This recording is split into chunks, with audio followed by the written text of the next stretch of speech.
Bonjour. Dans cette deuxième vidéo consacrée à la réalisation de mon ascenseur à train, je vais faire une présentation du matériel qui sera utilisé et on va naturellement commencer par le moteur. Alors quand j'utilise une technologie, j'aime bien en connaître les détails pour bien la comprendre. Et comme je n'ai pas la science infuse, j'ai fait appel à ChatGPT. Attention toutefois, car ChatGPT fournit parfois des informations erronées et il faut toujours confirmer par d'autres sources. Je vais utiliser un moteur NEMA 17, qui est un type de moteur pas à pas souvent utilisé dans les applications comme les imprimantes 3D ou les robots. Le terme de NEMA 17 n'est pas une marque, mais il désigne tous les moteurs qui ont un boîtier de 1,7 pouces de côté, soit environ 43 mm. Un moteur pas à pas fonctionne en déplaçant son axe de manière incrémentale plutôt que de tourner de manière continue comme un moteur classique. Il est constitué de plusieurs enroulements électriques, les bobines, et de pôles magnétiques. Le moteur NEMA 17 est un moteur qui a généralement 200 pas par tour. Il existe en unipolaire ou en bipolaire. Dans un moteur unipolaire, chaque bobine est divisée en deux moitiés avec un point central et il y a 6 fils ou 5 seulement quand les deux points centraux sont communs. Ils peuvent fonctionner en unipolaire en utilisant les moitiés de bobines ou en bipolaire en ignorant le point central. En unipolaire, ils ont moins de couple, car seule une moitié de bobine est utilisée à chaque fois, mais ils sont plus simples à piloter, car il n'y a pas besoin d'inverser le courant. Les bipolaires n'ont que 4 fils, et il n'y a plus de point central. Ils ne fonctionnent qu'en mode bipolaire, et il faut un driver plus complexe pour inverser le courant dans les bobines.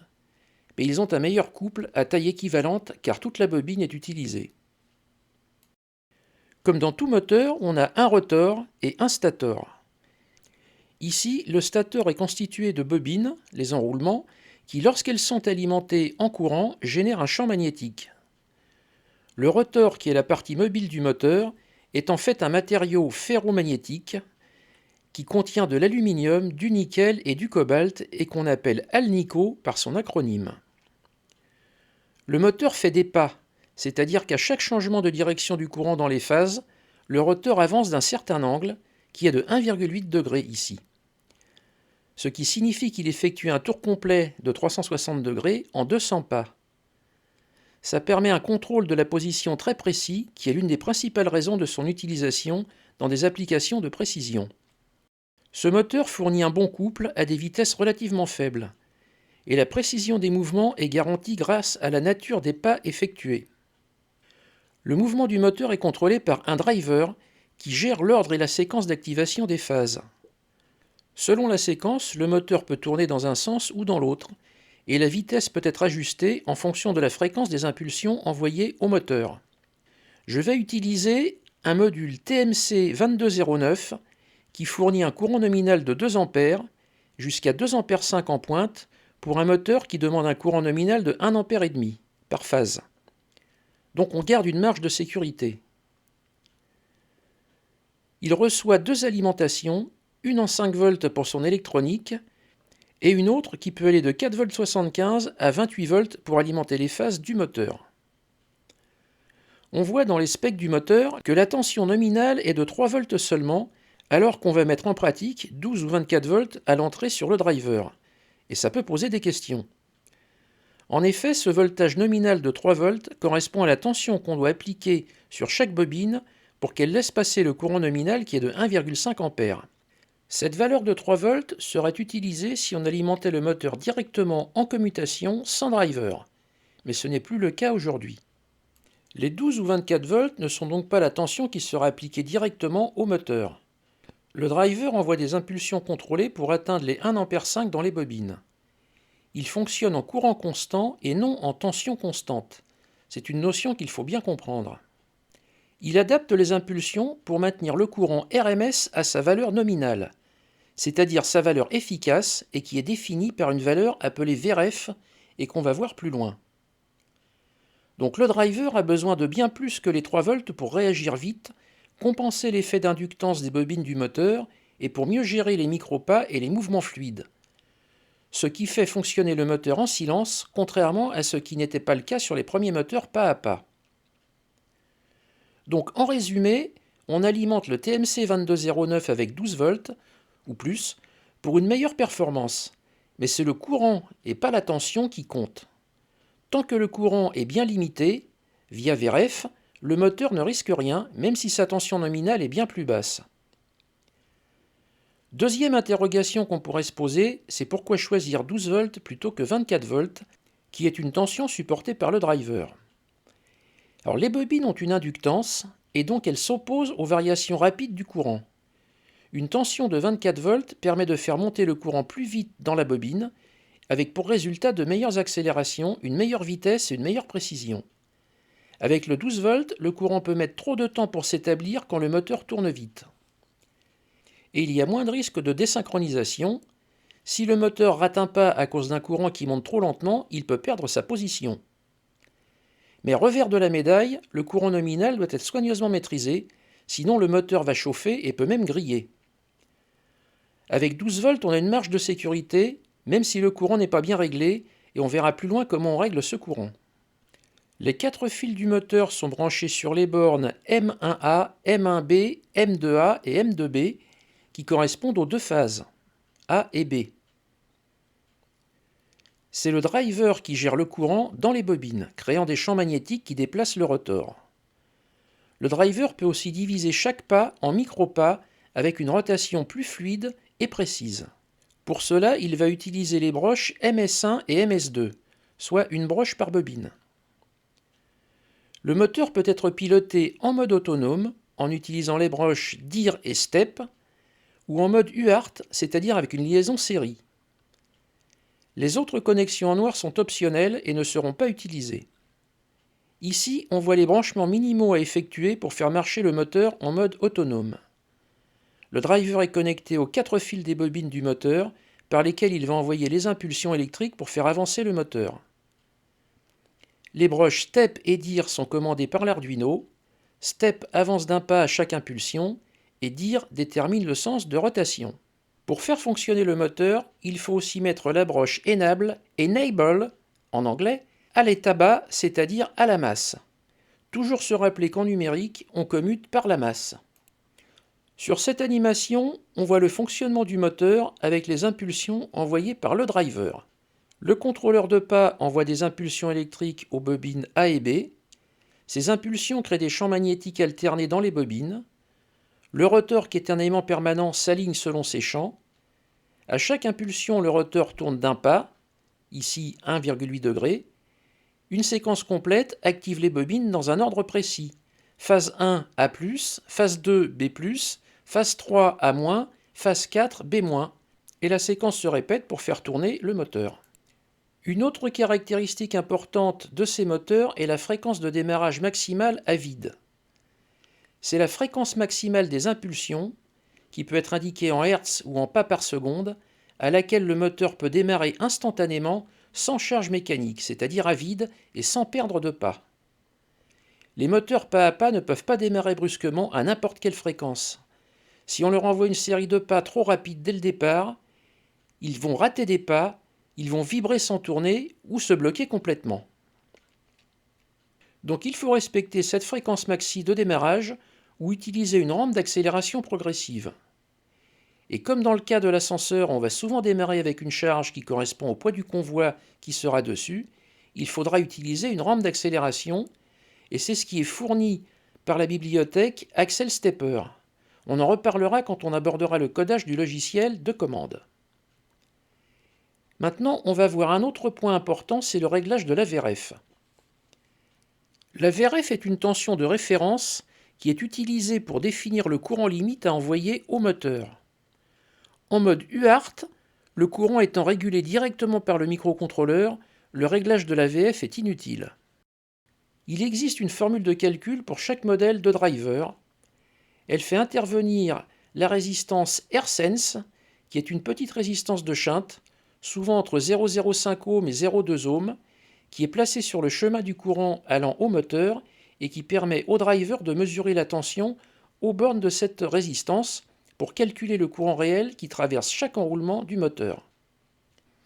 En pratique, le réglage de la VRF n'est pas indispensable si on alimente le moteur à 12 volts ou en dessous, car la valeur d'origine est le plus souvent calculée pour fournir 0,9 A, ce qui est admis par tous les moteurs. Néanmoins, si vous voulez alimenter le moteur en 24 volts et à 80% de son courant nominal pour se laisser une marge de sécurité, il faudra la calculer. Pour cela, il faut d'abord trouver la valeur des résistances de shunt, qui peut être donnée dans la notice du driver quand elle existe, sinon en regardant la valeur inscrite sur les résistances qui sont au nombre de 2 sur les TMC 2209. Ici, ce sont des R100, soit 100 milliohms ou 0,1 ohm.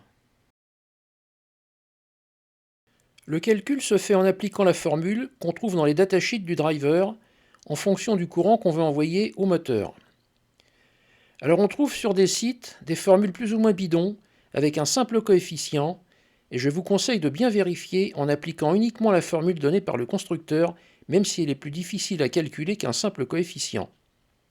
Sinon, comme on l'a vu plus tôt, si vous restez à 12 volts, vous pouvez vous contenter du réglage par défaut sans vous embêter.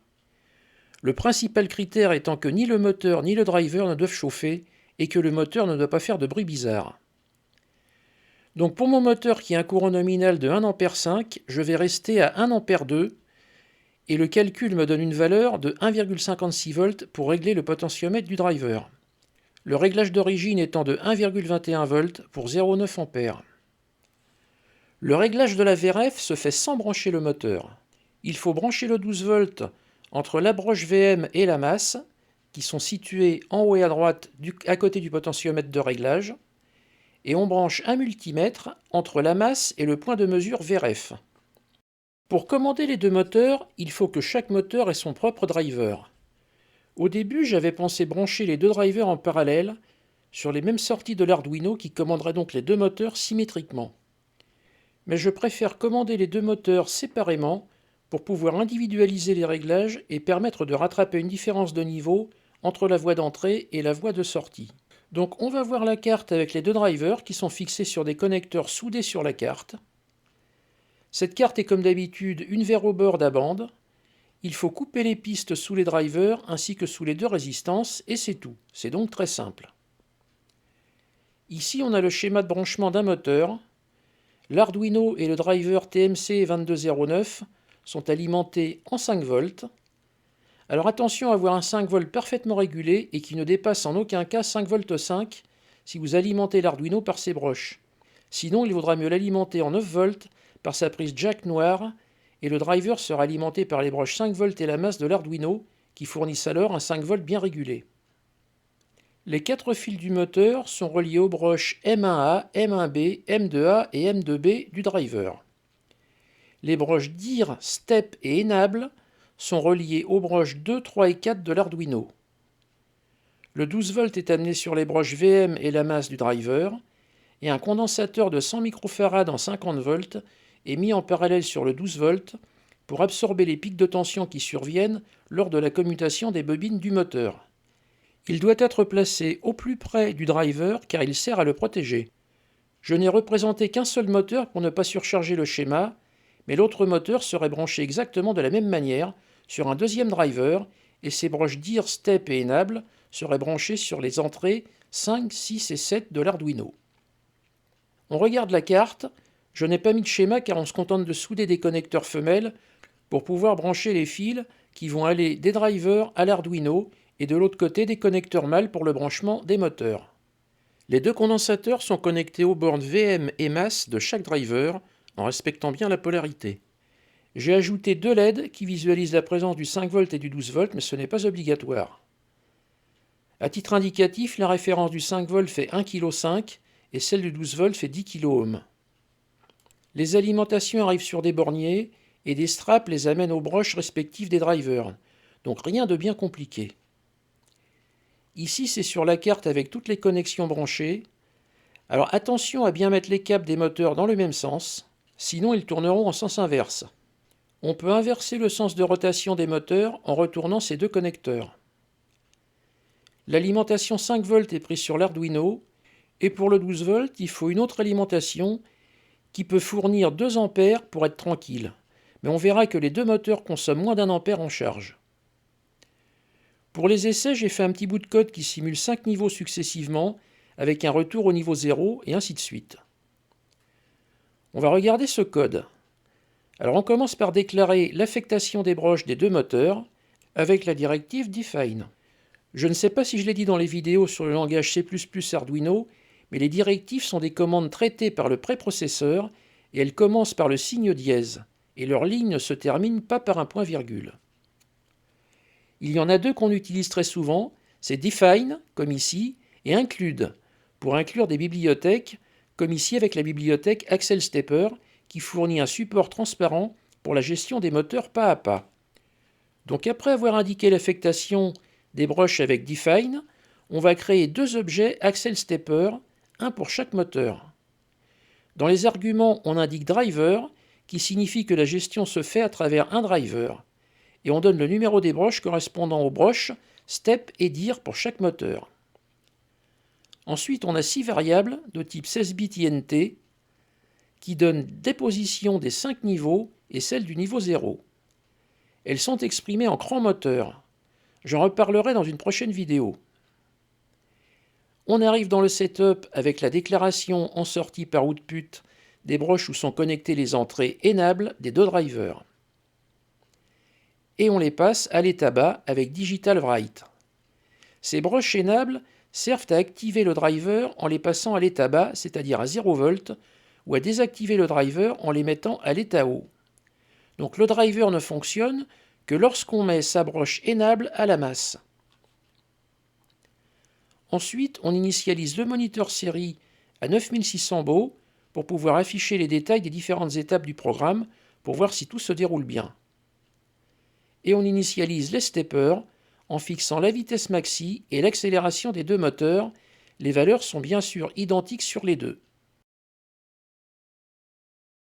On arrive à la fonction loop où on va afficher la position sur le moniteur série avec serial println et on envoie l'ordre de déplacement à la fonction qui s'occupe de ça. Et on met un petit délai d'1 seconde entre chaque étage. C'est la même chose pour les 5 niveaux, et quand on arrive au niveau 5, on revient au niveau 0, et ainsi de suite.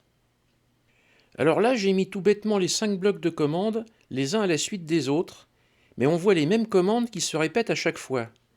Et on aurait dû mettre les valeurs de déplacement dans un tableau, comme ici. Alors vous remarquez que je n'ai pas indiqué la taille du tableau car le compilateur peut la déterminer directement. Et dans le loop, on a simplement une boucle for qui écrit le texte sur le moniteur série et qui envoie successivement les positions à la fonction déplace. C'est plus concis, plus économe en mémoire et ça fait un peu plus professionnel.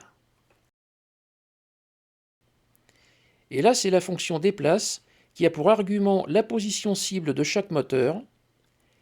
Ici, comme on veut qu'il soit synchronisé, on donne la même valeur aux deux moteurs, mais si j'ai voulu commander séparément les deux moteurs, c'est pour avoir la possibilité de corriger une différence de niveau entre la voie d'entrée et celle de sortie. On utilise la méthode move_to de l'objet moteur, qui est une instance de la classe Axel Stepper. On a déjà vu ça dans la vidéo numéro 2 sur le C++ Arduino. Là aussi, ce vocabulaire peut paraître abscon, mais il faut apprendre à l'utiliser. Un objet dérive d'une classe qui est en quelque sorte un modèle. On dit qu'on crée une instance en créant l'objet. Cet objet a toutes les propriétés de la classe dont il dérive. Il possède des arguments qui sont les paramètres qu'on lui passe et des méthodes qui sont les actions qu'il peut faire. Ici, les objets moteur 1 et moteur 2 sont des instances de la classe Axel Stepper. Et la méthode move_to permet un déplacement vers une position absolue exprimée en pas moteur. Ensuite, on va utiliser la méthode run pour provoquer le déplacement. Comme il faut répéter constamment l'instruction moteur run, on l'a mise dans une boucle while dont la condition est qu'il reste de la distance à parcourir sur l'un ou l'autre des deux moteurs. Cette distance est donnée par la méthode distance_to_go de l'objet moteur. Donc désolé pour tous ces termes un peu nouveaux, mais il faut s'en imprégner et se les approprier. Sinon, il faut noter que si distance_to_go renvoie 0, l'instruction run n'a pas d'effet et le moteur ne bougera pas. Donc la condition de la boucle while est que distance_to_go de moteur 1 ou de moteur 2 ne soit pas nulle. Lorsque la distance donnée en paramètre est parcourue, la fonction se termine et on revient dans le loop pour exécuter les instructions suivantes. On va voir ce que ça donne sur cette petite vidéo. J'ai simplement posé un morceau de contreplaqué de 5 mm qui n'est là que pour l'exemple. Les deux côtés ne sont d'ailleurs même pas au même niveau, mais ça n'a aucune importance, c'est juste un premier test. Les moteurs démarrent pour aller successivement aux 5 niveaux. Premier niveau,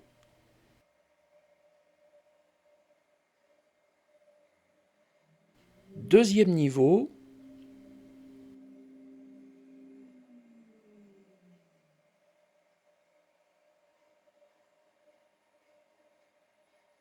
troisième niveau,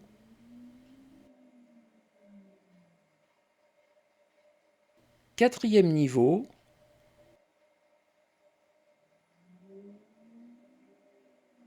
cinquième niveau,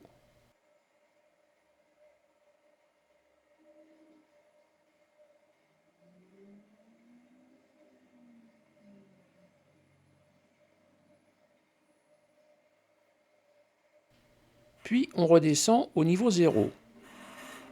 On remarque que le boîtier de gauche fait du bruit au début de l'inversion du sens, et la cause en est un problème de parallélisme entre les deux côtés. Mais on reparlera de ça dans la prochaine vidéo avec le montage et les explications de la partie mécanique. Les drivers sont alimentés sous 12 volts et la consommation à vide des deux moteurs tourne autour de 0,6 à 0,7 A. On voit aussi que les deux moteurs sont parfaitement synchronisés. Dans un deuxième essai, j'ai voulu voir ce que ça donnait en charge et j'ai mis 1 kg sur le support gauche et 1,7 kg sur celui de droite. Le morceau de contreplaqué de 5 n'étant pas assez solide pour y poser du poids, et je rappelle qu'il n'est là qu'en décoration.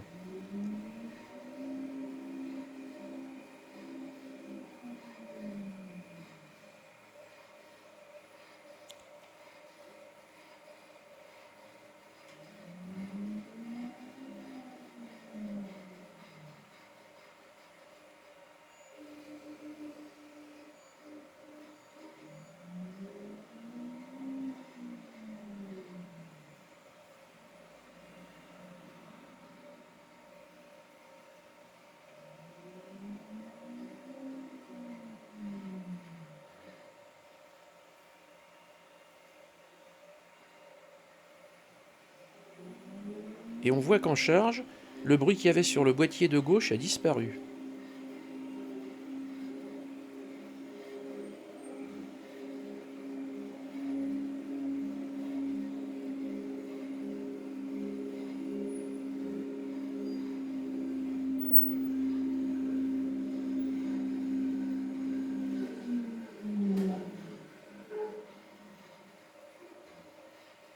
Et pour finir, on va voir la bibliothèque Axel Stepper qui permet le contrôle simple des moteurs pas à pas en mode vitesse constante ou avec accélération et décélération fluide.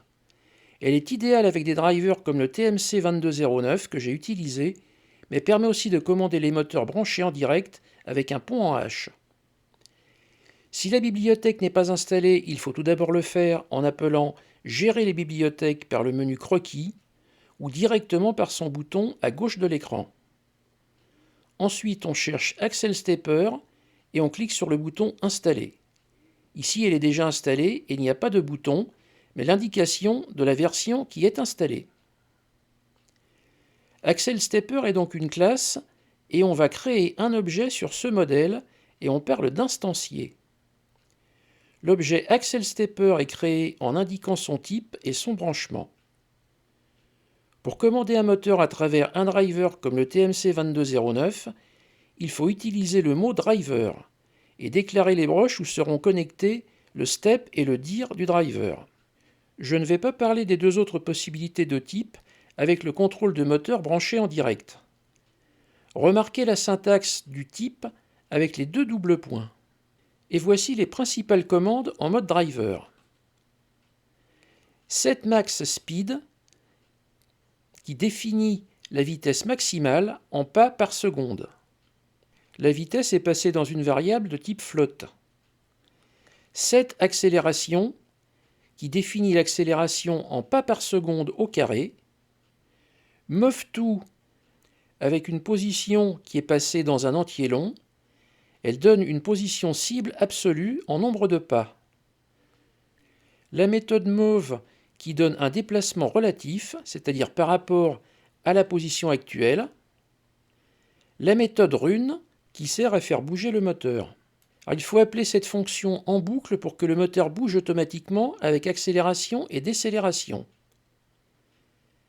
La méthode run2position, qui lance le déplacement jusqu'à atteindre la position cible. Alors attention, parce que le programme est bloqué jusqu'à ce que la position soit atteinte. Donc ce n'est pas utilisable pour gérer plusieurs moteurs. La méthode runSpeed, qui fait tourner le moteur à une vitesse constante, sans accélération. La méthode run2newPosition, avec aussi un entier long en position, qui combine move2 et run2position. setCurrentPosition, qui définit la position actuelle sans bouger le moteur, et currentPosition, qui renvoie la position actuelle en nombre de pas. Dans les fonctions utiles, on a distance2go, qui est la différence entre la position actuelle et la position cible. isRunning, qui renvoie true si le moteur est en train de bouger et false s'il ne bouge pas. Stop, qui arrête doucement le moteur avec un freinage progressif. Et disable output ou enable output, qui coupe ou active les signaux step et dir. Alors ce qu'il faut savoir, c'est que la vitesse est en pas par seconde et non en tours minute. D'autre part, il ne faut pas d'instruction longue à exécuter ou bloquante dans la boucle où il y a le run.